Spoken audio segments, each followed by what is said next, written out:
If you're an author or plan to be one, get excited because this podcast is for you. Book Marketing Mentors is the only podcast dedicated to helping you successfully market and sell your book.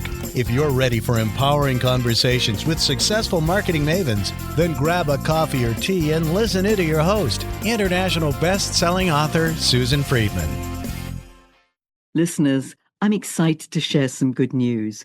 Podcast Connections is our brand new episode sponsor.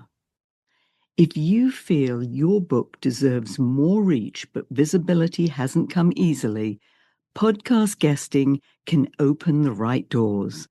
The team at Podcast Connections gets you in front of the audiences who need your message and your expertise. If podcast guesting is something you're interested in, please contact them at podcastconnections.co and tell them you heard about them on the Book Marketing Mentors podcast. And now, let's get on with the show. Welcome to Book Marketing Mentors, the weekly podcast where you learn proven strategies, tools, ideas, and tips from the masters. Every week, I introduce you to a marketing master who will share their expertise to help you market and sell more books. Today, my special guest is Frea O'Brien. Frea is an internationally recognized business numerologist and strategic advisor who helps vision-driven entrepreneurs, C-suite corporate executives, and creatives unlock the most aligned and profitable path forward.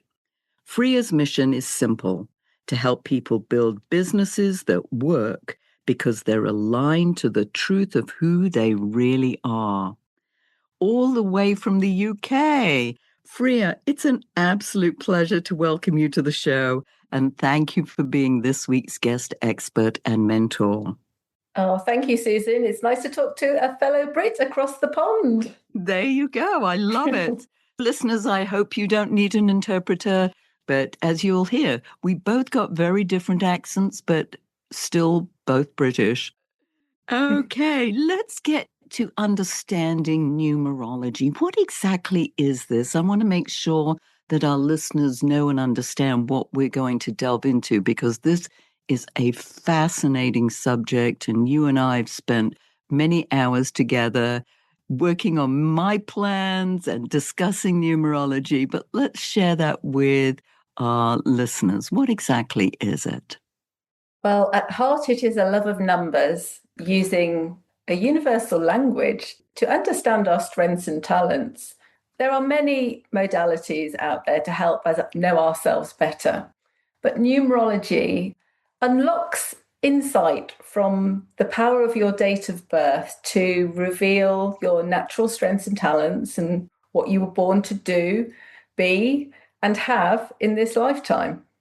And it goes back, doesn't it, to like biblical times? I mean, there's a whole thing about numbers. I believe, isn't it called gematria? That people sort of started talking about numbers many, many thousands of years ago. So it's not anything new. It's just that you specialize in this, which is fascinating. Give us a quick understanding of how did you even get into this?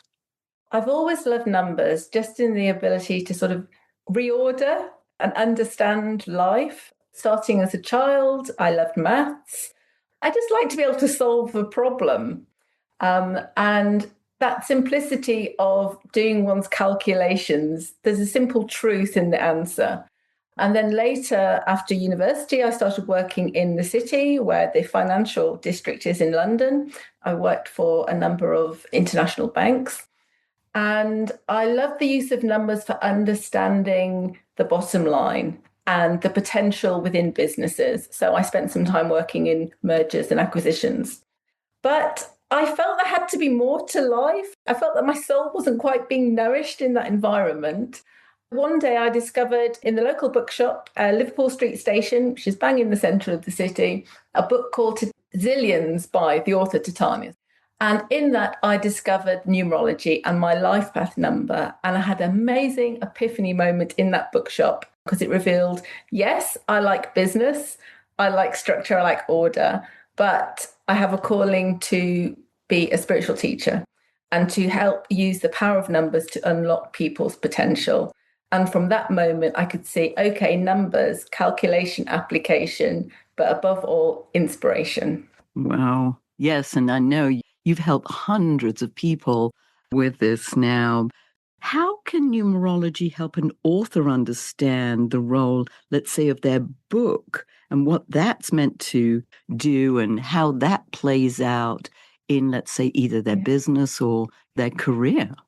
Well, especially for the nonfiction author, over the years, 20 years, I've worked with, over 500 clients.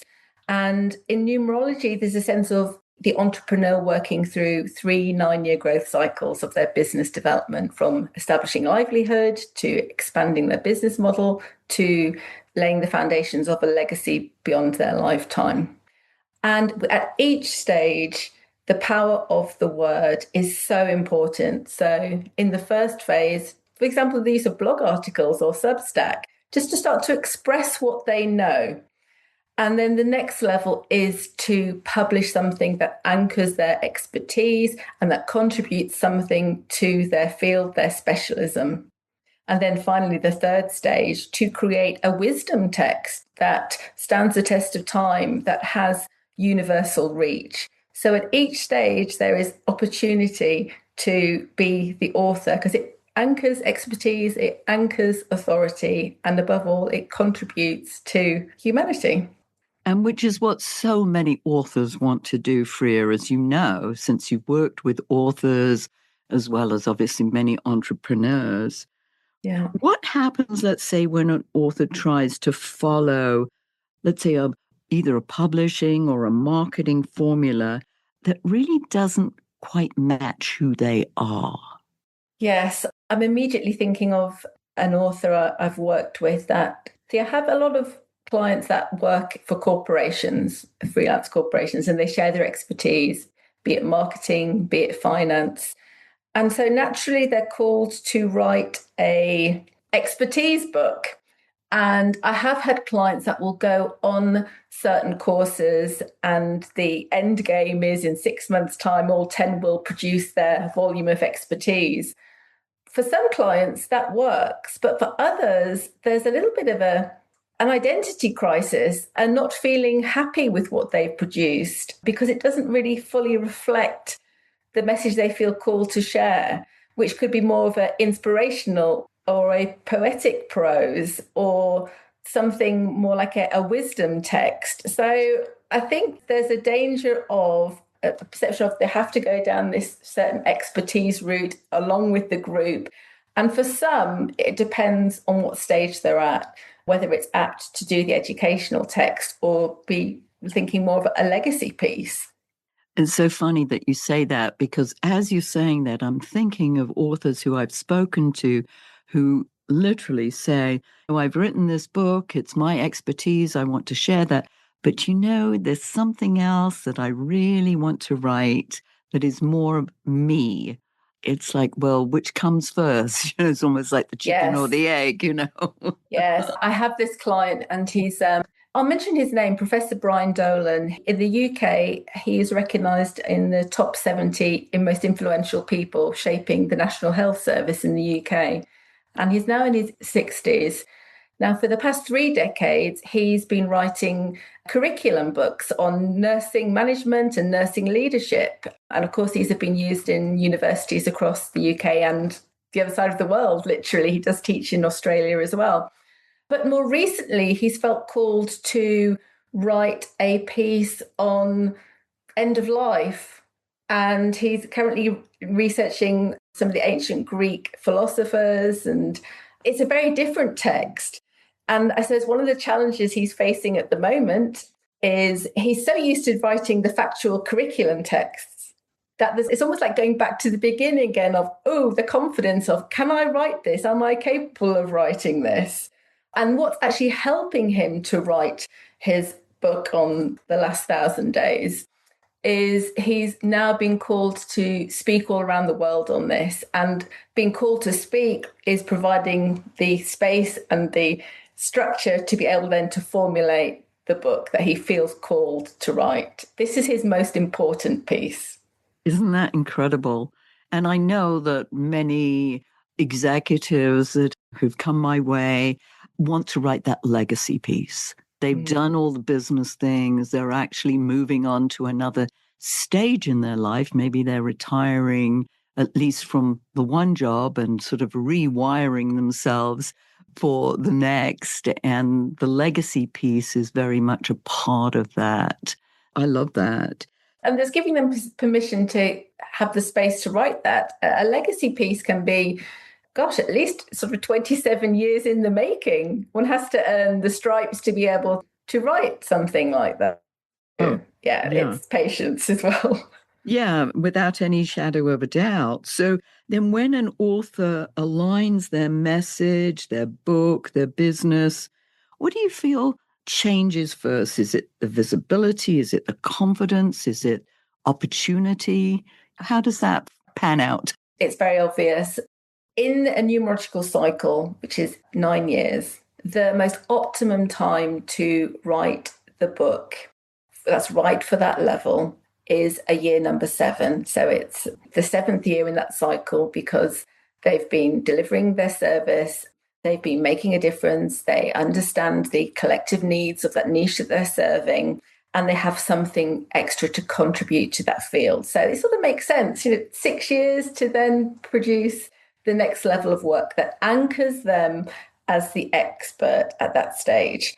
Now, I'm immediately thinking of one of my clients called Heather Waring. And Heather takes people on the Camino de Santiago, that sort of ancient pilgrimage route, because for her, that had transformed her life at a time when she lost her sense of identity.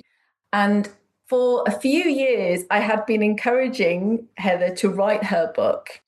And she got to the year 7, which I was like, this is the absolute deadline. You must get this book out in year 7 to then land the harvest and the rewards that are coming in your year 8 and 9. And so she had that useful deadline, that window of opportunity to lean into. Immediately after she published her book, which was called How Walking Saved My Life, it was like she'd been upgraded. It was like she became a whole new person. Something integrated and clicked in.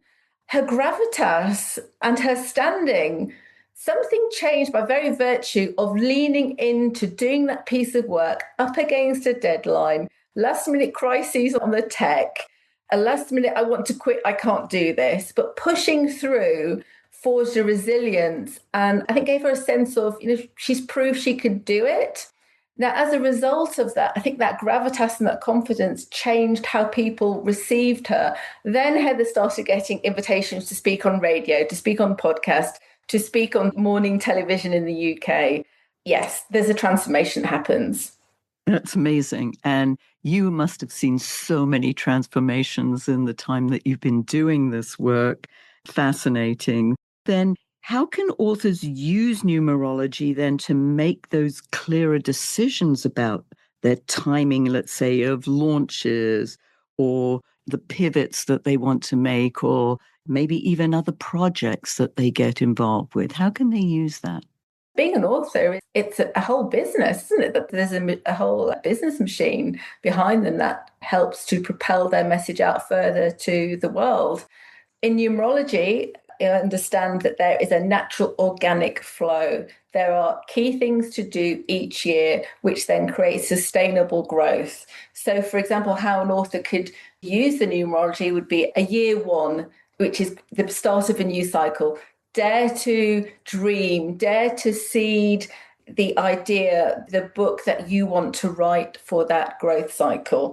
A year number 2 is nurture and incubate that work. And a 2's company, don't try and do this alone. Of course, the author is in their zone, but to get support from editors, from publishers, from trusted advisors, from testing the audience.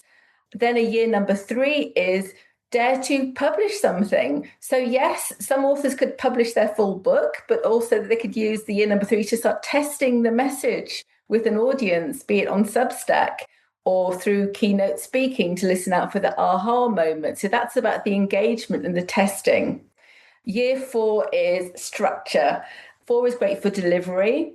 But also as a business, it's good to build systems and processes to then take your audience on a journey. Maybe you want to test out the message through maybe a shorter ebook or develop online courses, because there's a whole ecosystem around the book. And then 5, testing the book to see if it opens up doors for keynote speaking, expanding your audience. 6, continuing to serve that audience. But 7 is the pinnacle. 7 is the lean in warrior year, or produce your best work, that has culminated from those 6 years. And why I really like clients to lean into the year 7 and be the expert and go for it is year 8 is the harvest year. 8 is the time for awards and recognition and yielding the fruits of your labor. A busy year, because imagine with an author, there's continuous promotion as well. So, and then a 9, feet up, distill wisdom, appreciate how far you've come. And then on to the next level, the next book. And then you start all over again. Yes, you start all over again. It's that cycle.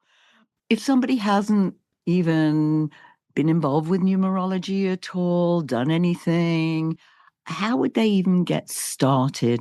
What would you advise? Because how would they know what their number is, for instance? I would advise starting with the very number that gave me my epiphany moment, the number that changed my life in Liverpool Street Station. And that's the life path number. I have written a whole article, or many articles actually, on my website about the life path number and what doors it can open and the right business for you. The life path number derived from your date of birth, and it will reveal your natural skills and talents. And the truth is that when you master your skills and talents in a particular field and you are of great service, then that's when you'll unlock the destiny, what you're destined to have. But of course, mastering your natural skills and talents reveals the niche where you can be outstanding and be known for your brilliance and the impact you make. And that's where naturally you're called to contribute to your field as an author, because you've taken it to such a depth that maybe you've discovered something new that can be contributed. The life path number. Yeah, I think many times people really know deep down, but other things get in the way. And it goes back to what we were talking about earlier. They feel they have to write the book about the process, or rather than what really is deep down. Because like you said, you knew there was something there. You had this epiphany, but maybe people haven't quite gotten there yet, but they know there's something there. Yes, absolutely. Early 20s, I remember I had always had a real like for innovation and business and how people made money. And then following university, along with many of my peers, I wanted to be on a graduate program where I knew I'd get a good salary. So it was natural to work in banking or management consultancy back in the late 90s, early 2000s. And I was driven by, guess I can have a great income and then that's it. I'm made for life. But something didn't feel right.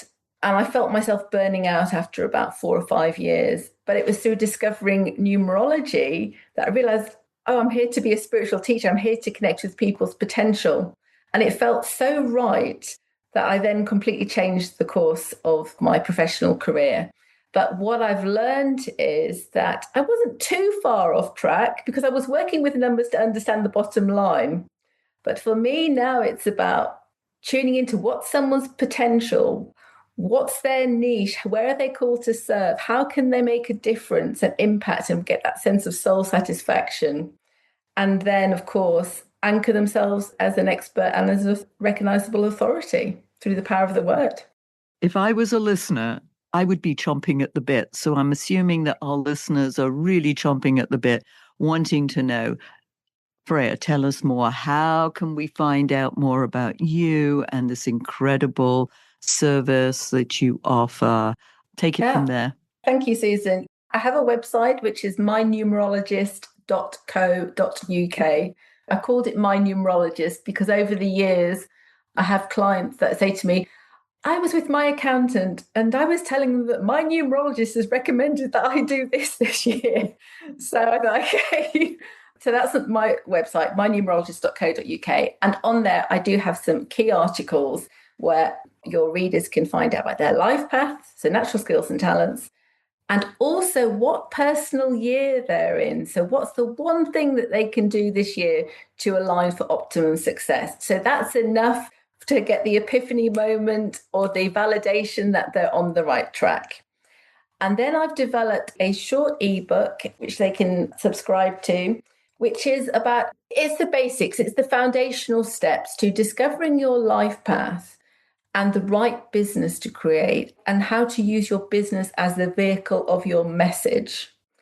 And then a practical bottom line. So this is my business numbers side coming in of how they can establish that first foundational 25,000 as an income. And the reason why I've started with 25,000 is I discovered through some research in America recently by an organization called Biz to Credit that 67% of women-owned businesses are generating less than $25,000. And so what I've shared after 20 years of working in business is how to get a really stable keystone 25,000, which is generating income aligned to what you love to do. And then a next step will be how to establish the 50,000 income. And then what I call the sovereign income. The sovereign income is where you are creating intellectual property from doing what you love and creating income streams which don't depend on your physical presence. So the starting block, once you've got that in place, then it can only go one way, and that's strength. And up, hopefully. Yes, strength and up. Absolutely. Absolutely. Pillar of strength. Sorry. Yes. I love that. So listeners, yes, I'll put all that information in the show notes because I never know if there's somebody's got something to write with or not while they're listening. Listeners, I've worked with Frea now, I think almost a couple of years, and Yes. I just love what she does, and the revelations are just mind-blowing. If that's something that you'd be interested in too, obviously you'll have her contact information and be able to consider working with her as well. As you know, Frea, I always ask my guests to leave our listeners with a golden nugget. What's yours? I would say universally, with great service comes great reward. And underpinning that, when you discover what you're born to do and you love doing that, and you take your skills and gifts to the sector that you've been called to serve, it can only lead to a fulfilling and prosperous destiny. And threaded through that, great service, reputation, comes the great reward on many levels. Yeah, and that's what we're always looking for, isn't it? And be aligned. I think one of the things that's come through what you were talking about is the alignment and the importance of that alignment, because when you're aligned, things sort of magically start to happen versus when you're not, that you're like, feel as if you're pushing water uphill. Yeah, absolutely. And that's the authenticity, and the ultimate currency is trust. And when you love what you do, yes, it is absolutely aligned. Like you, Susan, and I have to thank you for the work that you've done on your podcast. I recently listened to your 500th episode. And you started that podcast in 2015 when hardly anyone was doing podcasts. Or if they were only lasting maybe 6 or 8 episodes. Here you are 10 years later with that. It'd be truly pioneering, which goes back to, obviously, we've worked together. So I know in your code, you have 2 number 1s in your 6-digit prosperity code. And one is the pioneer, the innovator. And of course, the one with the gift, the power of the word to inspire and uplift. And that's it. Authentic you, building trust, and listeners that come back time and time again, so that, it's been worth doing what you've done to get to this stage. Thank you. That's so nice to hear. Yes, and I've been through times when I know I'm out of alignment. And as a result, it was hard work. Whereas when I'm in alignment, things flow much easier. Yeah. So Yes. And I thank you too. I just adore working with you, as you know. Any event, thank you. This has been amazing. Listeners, this is something a little different from the usual, but hey, why not be exposed to something different and exciting and wonderful people like Frea who do things, add great, I don't know, wisdom and skills and helpfulness to authors, entrepreneurs. So, yes, it's wonderful. Thank you. And listeners, hey, this is an opportunity. If your book isn't selling the way you wanted or expected to, let's you and I jump on a quick call together to brainstorm ways to ramp up those sales because you've invested a whole lot of time, money, and energy, and it's time you got the return you were hoping for. So go to bookmarketingbrainstorm.com to schedule your free call. And in the meantime, I hope this powerful interview sparks some ideas you can use to sell more books. Until next week, here's wishing you much book and author marketing success.